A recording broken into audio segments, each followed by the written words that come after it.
Um, so this is really harking back to what James presented early yesterday about multiple different deployment mechanisms, potentially each having a place, potentially. And so I want you to forget everything about Miniloop. I want you to get that completely out of mind as we go through this, because this is about production. This is about trying to deploy things that are going to be used potentially in some of those pilots, or actually for production. So I want to talk about the goals of this project, this work stream, and it's still a little bit of research, although I've got some pretty strong ideas that I've been arguing, and I love people when they pick on my ideas, not so much when they pick on me, but on my ideas are absolutely fair game. So I want to talk about the goals of the project. And to do that, we need to contrast the deployment of Moduloop or applications into VMs versus into managed Kubernetes from cloud vendors or cloud implementations. And then I'm going to talk about what I'm trying to do to automate this, a demo, some fun facts, next steps, and then out of here. Goals. It's really about simplicity, ease of use, and scalability, both of operations and of I'm going to just shut down the chat for a second.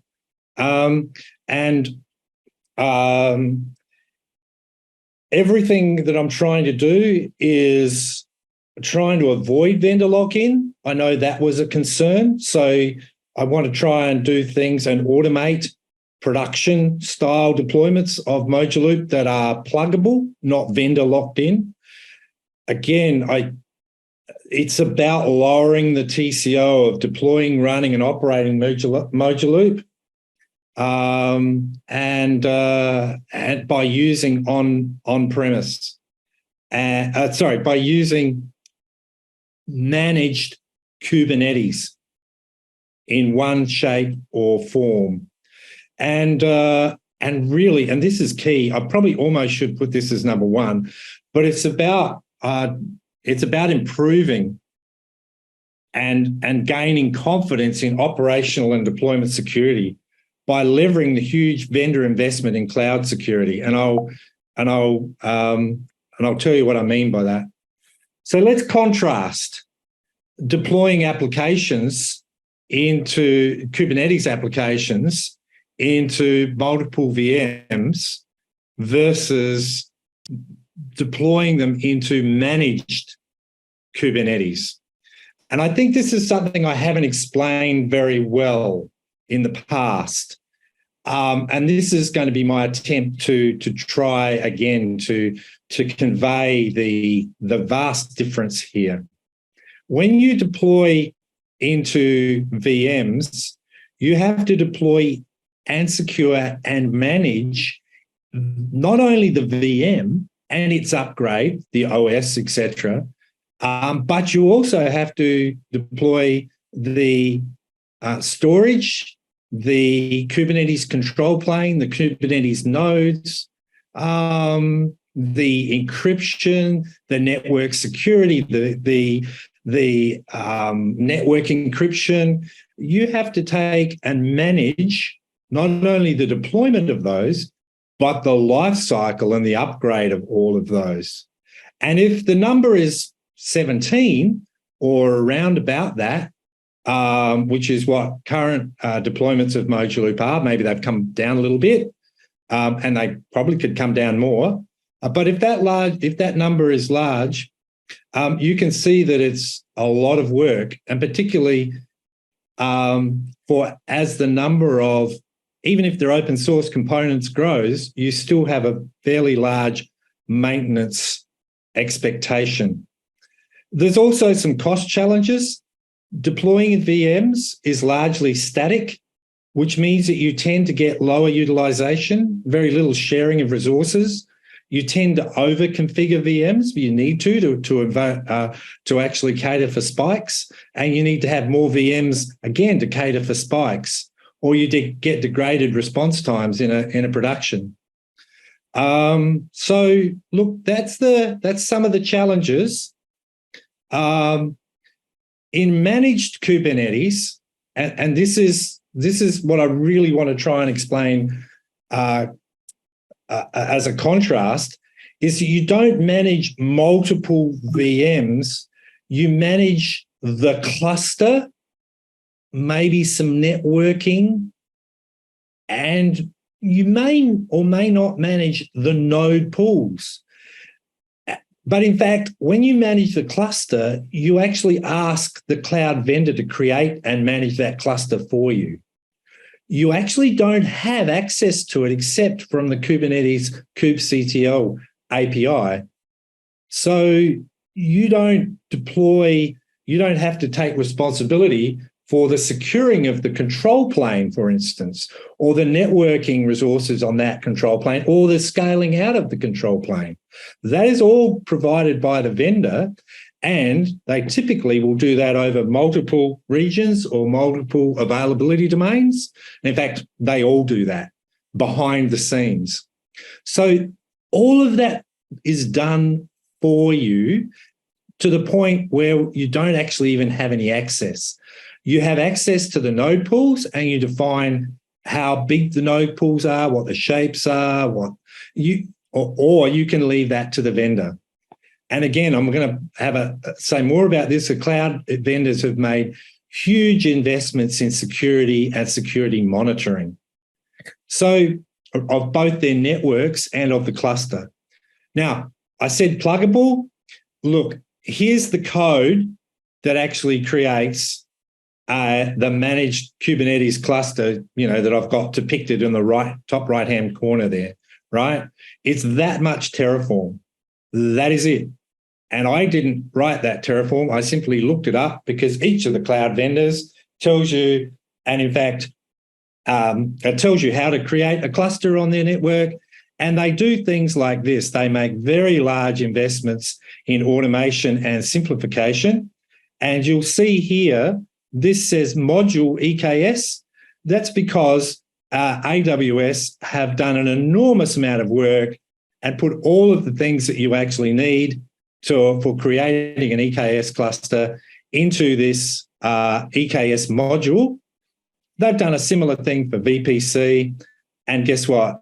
The other vendors, Azure and Google with Google Cloud Engine, Oracle similarly with OKE, they all do the same thing. So it turns out that you just look up this on the network, and you basically, if you know how to run Terraform, which is sort of a half a day to learn how to do that, or I'm working on automating that for you, then you get your EKS or your AKS or your GKE or your OKE cluster very, very simply in about 15 or 20 minutes time. Look, the multiple VMs that we've traditionally used, or that Mojaloop has traditionally used, there are some potential advantages. It arguably puts control firmly into the GitOps repo, and GitOps is always a good idea, whether you're using managed or Kubernetes or you're using VMs. GitOps is still a great idea. So it's not GitOps versus managed VMs, it's GitOps with managed VMs. And price is relatively, or even perhaps very static. If you're deploying 17 VMs and you only need 17 VMs, you never have any spikes in demand, then you can actually price those, and what the price is. So you're not going to get a surprise at the end of the month.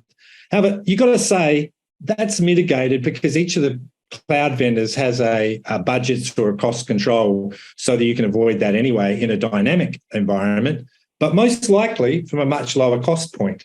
You don't have a fixed cost, you have a dynamic cost, you pay for what you use. So what are the advantages? That's one of them. Simplified deployment, I've touched on.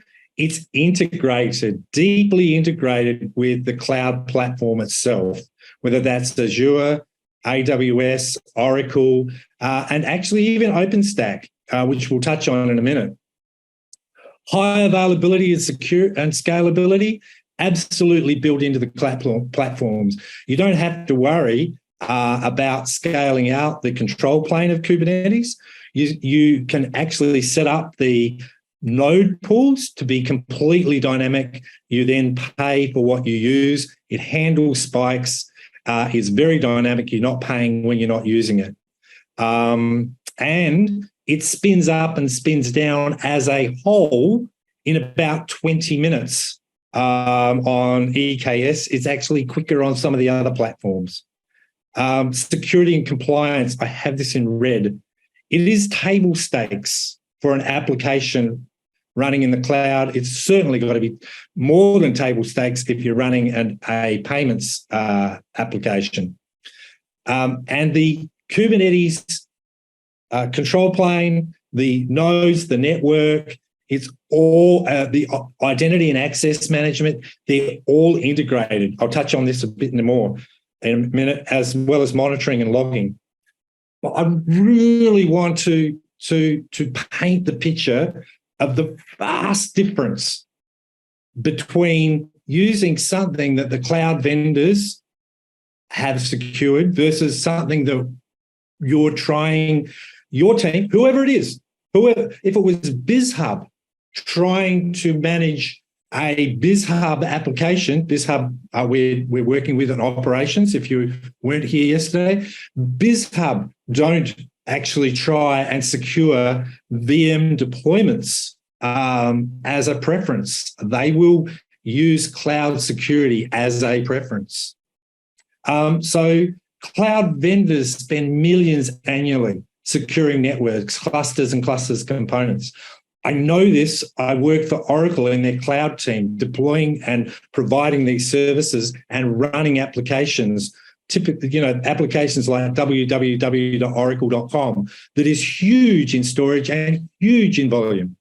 And it cannot fail and it cannot be broken into. They secure data at rest and in motion. They have people, processes, and technology, which we know are all vital for security, to protect their networks and especially their Kubernetes cluster networks because they're so dynamic. They have 24-hour teams monitoring those networks and their clusters. And the cloud vendors keep detailed audit trails for all the network access. When you're doing an SSH to a VM, that is all audit trail that needs to be on the VM provider. Very little access is given to the cloud vendors to audit that. And so they have sophisticated tools to audit their customer deployments and their own deployments. The CIS Security Benchmark is a good example. You can look that up, and you can see that things like OpenStack and the Google's Kubernetes engines, they are actually regularly, even if they're a little bit behind in releases, they are regularly run by both the vendors and externals. So when you use VMs for your application, you circumvent most of this, and it's got to be done by the deployer. Can OpenStack private on-prem cloud mitigate some of this? That's actually something I'm researching, and that seems possible because of the vast numbers of OpenStack deployments out there. So look, that's the spiel and the sermon. That's the why. Here's the broad idea in pictures. I'm creating a script that selects and runs the appropriate Terraform, either for EKS or AKS or GKE, maybe OKE as well, which is the Oracle one, and OpenStack Magnum for on-prem.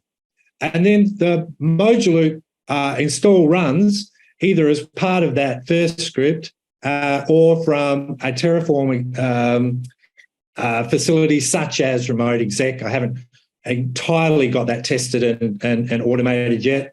And then it deploys Moja Loop, and that Moja Loop is now running on the managed Kubernetes cluster. And at this stage, at this Moja Loop install run stage, everything is very familiar to anybody who's running Moja Loop, even on Miniloop, because it's all kubectl commands. It's the Kubernetes user API that you're interacting with. So what's the status of the automation? I've actually got EKS tools and scripts. They're still very much maturing, but you can get them today, and you can install vNext or actually v15.1. It's not secured yet. That's deliberate. I'm using public networks just to get the automation right, but making use of those cloud vendor security facilities. This is pretty straightforward to make a private VPC and close that up. I've got Terraform to deploy the EKS cluster, scripts to connect to the cluster, and a Docker container actually for making this easy, and a very simple app to deploy either vNext Alpha or V15, and a README that's a work in progress. I'm going to just come back to the deployments. I'm going to give you, because I don't know how I'm going for time, because I've got absolutely no idea how the schedule maps to Australian time right at the moment. You're over by a couple of minutes. So if you want to try and bring this to a close as soon as possible. Let me go through a couple of fun facts here. 2 minutes, Simeon. I'll skip the demo, sadly, but I'll just show you something really quickly.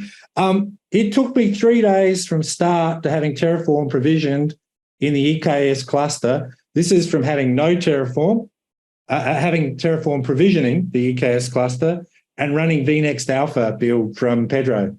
2 days of this was to figure out a load balancer issue. So I didn't invent any of that. It's all out there.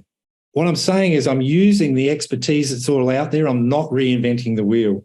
Clusters take about 15 minutes to provision, and the EKS clusters that we got they're costing about $12 per day for 3 by 3 large nodes, and I'm not auto scaling those.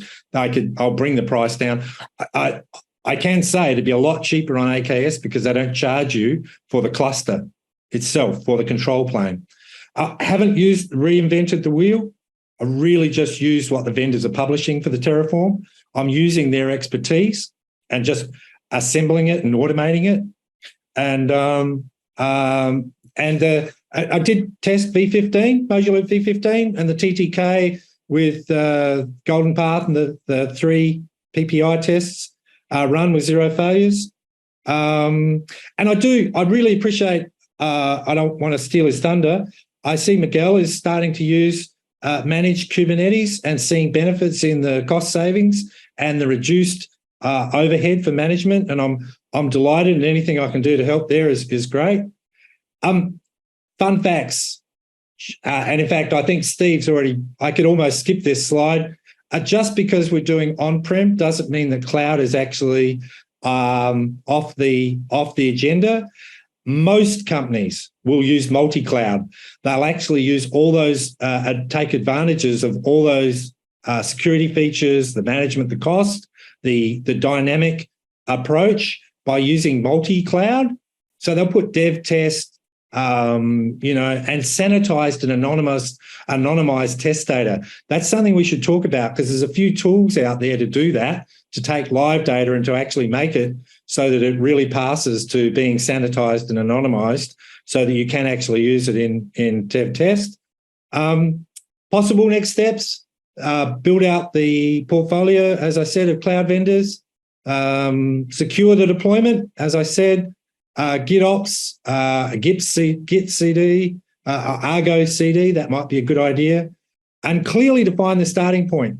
You've got to have working credentials, correct policies in the cloud, etc.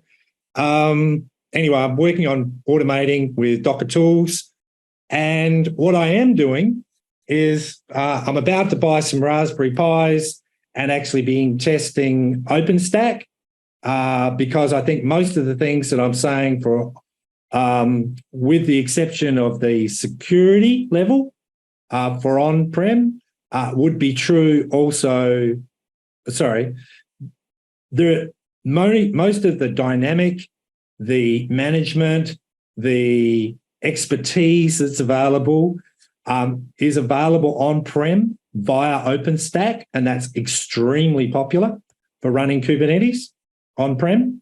And I want to investigate that with Raspberry Pi. And in fact, this is my own personal project, and I'm going to do that as soon as I can get enough cheap Pis, and they seem to be coming available.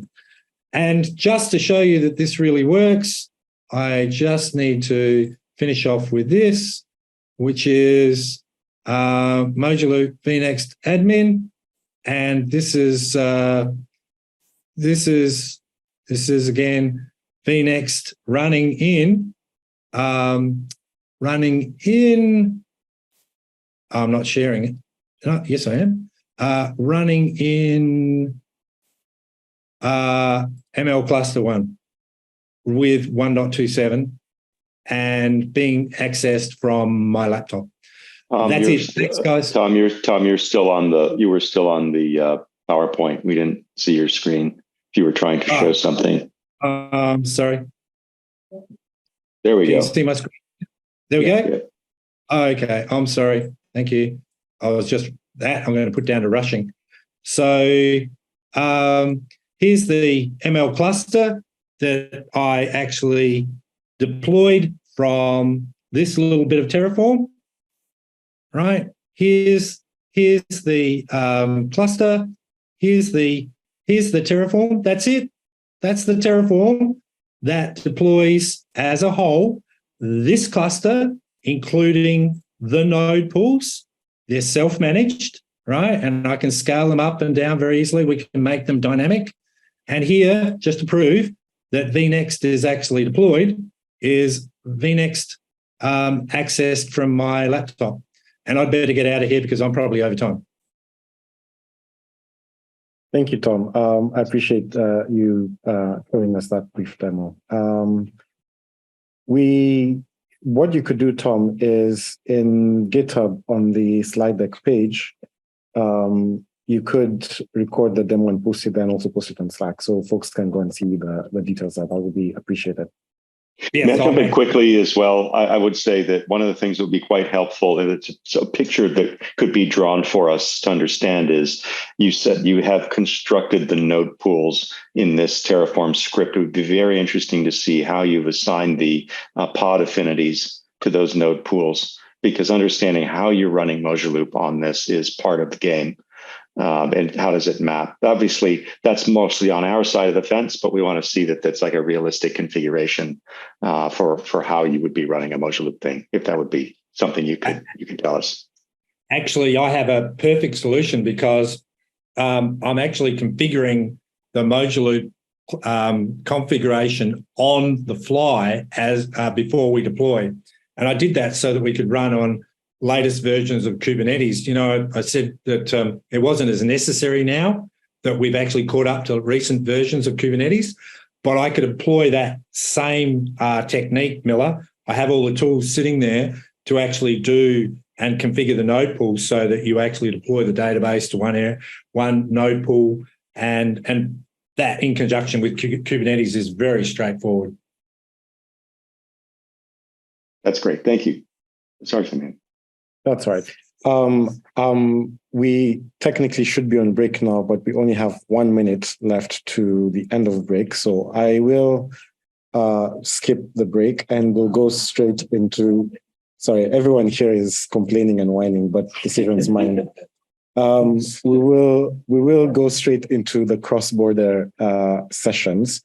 So we've got updates from Interledger. We've got cross-border addressing and cross-border messaging, ISO 20022, scheduled in that order. Michael and Nee, do you guys want to go?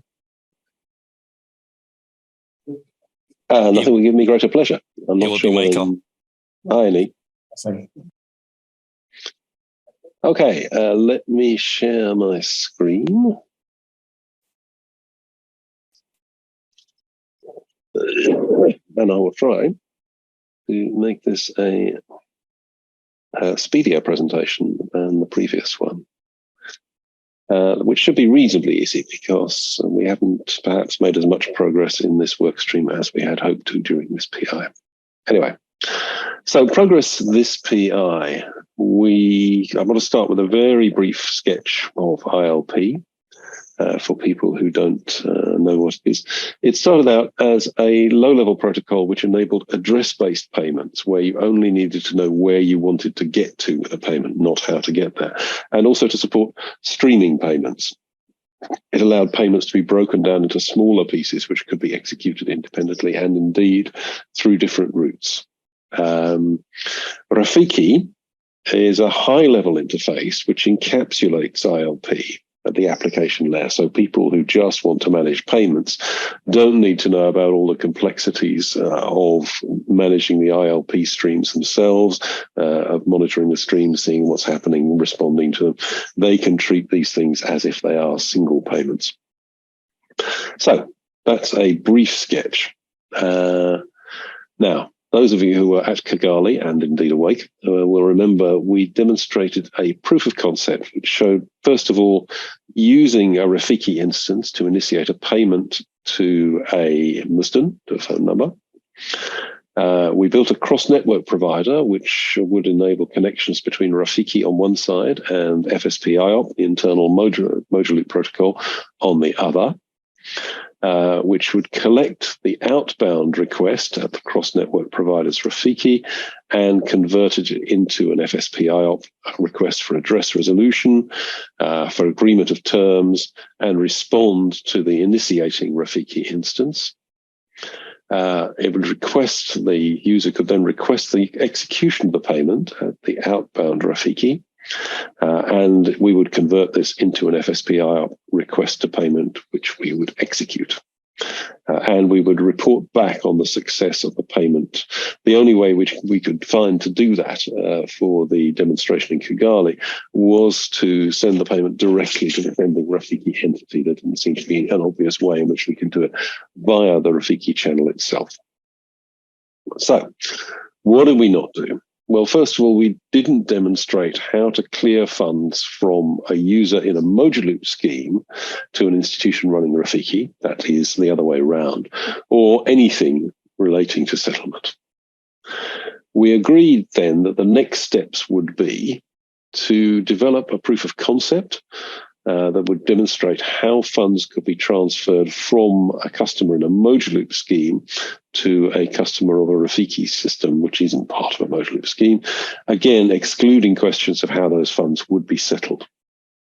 And we also wanted to deploy both this solution and the POC solution into the ILF sandbox so that people who were using that sandbox would be able to try out sending from Rafiki to Moduloop and sending from Moduloop to Rafiki.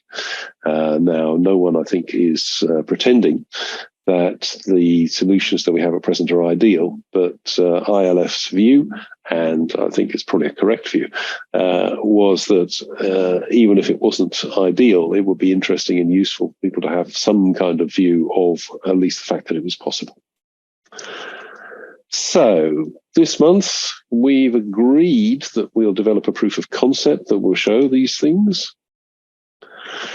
And in the meantime, we've started a conversation between Moduloop and ILF about how we might change things so that these protocols will interact with each other in an ideal or at least better world. So we've had an initial workshop. We met up for that. We've identified the core problems, and we think these are support for multi-part transfers, deterministic allocation of routes and costs. I'll talk a bit more about those in a moment, but for the moment, those we think are the major problems.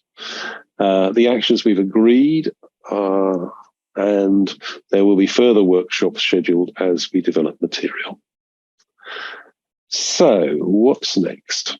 The pain points we really identified from the proof of concept are the cross-network provider is acting as a concentrator for a number of different entities. That is the participants in the Moduloop scheme, the participant institutions, the DFSPs in the Moduloop scheme. Now, Rafiki, for instance, expects fees to be charged at the level of the Rafiki instance. So it has a standard way for the sending institution to say, how much do you propose to charge me? That is the receiving institution. There may be another set of charges associated with actually routing the transfer. And those, as far as I understand it, do not currently form part of the charges that are returned by the Get Me Some Charges call in Rafiki. And the reason for that is that the actual route of the payment or part payment isn't known or isn't necessarily known at the time when the quote is asked for. It's only known at the time when the payment is being executed. Now, Mojaloop obviously needs to be able to support different fees per participant. It's perfectly possible. And indeed, one of our fundamental features that individual institutions are able to define at the point of quotation, at the point of agreement of terms, how much a customer is going to be charged. It's also an important point for us that should be the whole amount that's going to be charged, and therefore that the sending institution, which in this case is a Rafiki institution, should be able to say, this is how much will actually be debited from your account. We can't do that at the moment. The other point is that the Interledger protocol is allowed to break a payment up into a number of sub-payments which will be executed or which can be executed separately. And there is no way to tell in advance whether or not that will happen.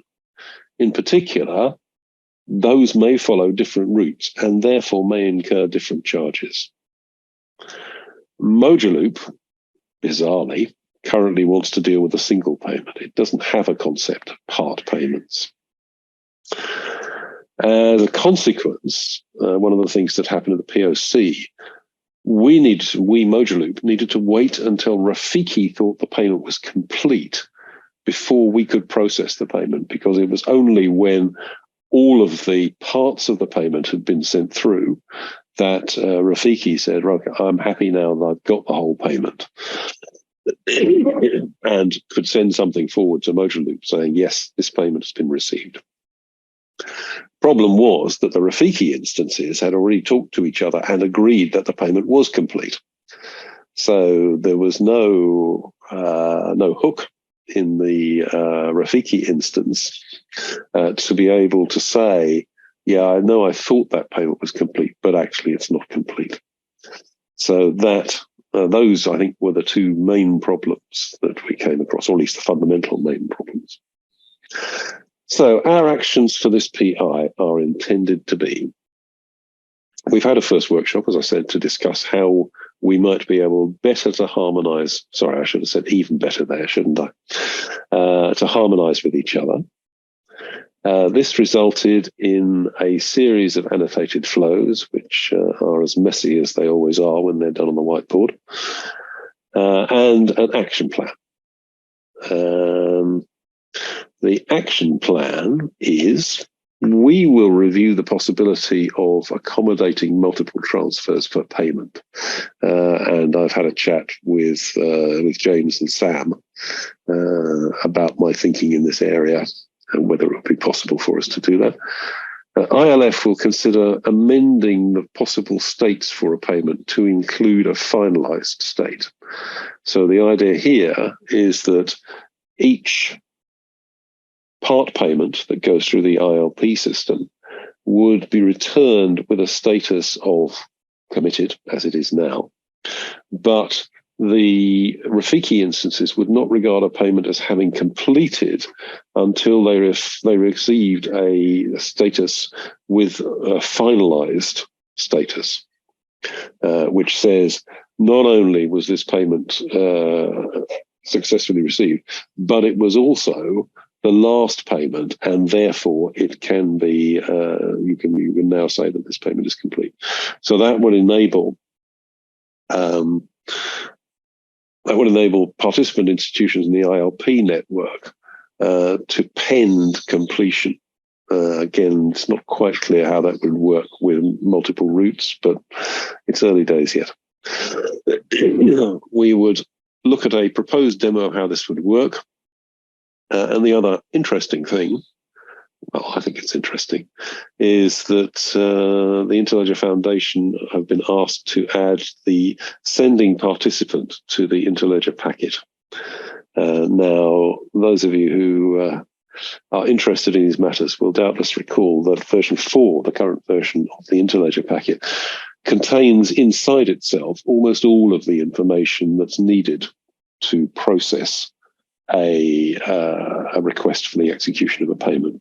The only thing that we need that it doesn't hold is the identity of the sending party for the payment.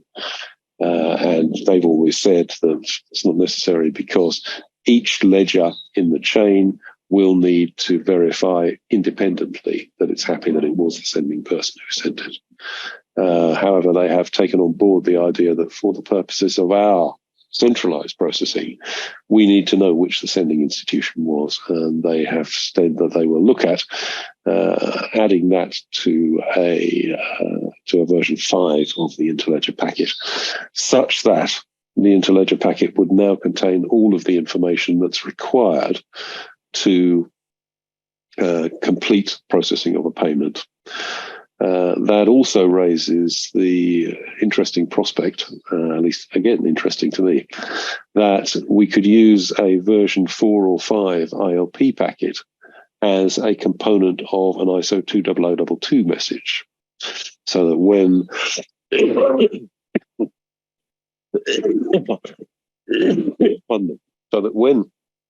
an ISO 20022 message requesting the execution of a payment whose terms have been agreed is sent, the ILP version 5 packet will be attached to that, and it will contain both the condition, for instance, and the information about the terms that were agreed. So that's a potentially interesting scenario where both ILF and Mojaloop and ISO 20022 will all be using the newest version of the ILP packet as the guarantee of a transfer. And we've agreed to reconvene at the end of July. That's all I have. So does anybody have any questions? I haven't had a chance to look at the chat while this is going on. Fahadi from Fahadi, Pakistan. Yes. Another question. Fahadi, do you want to go ahead? Thank you, Michael. In absence of no questions, what will...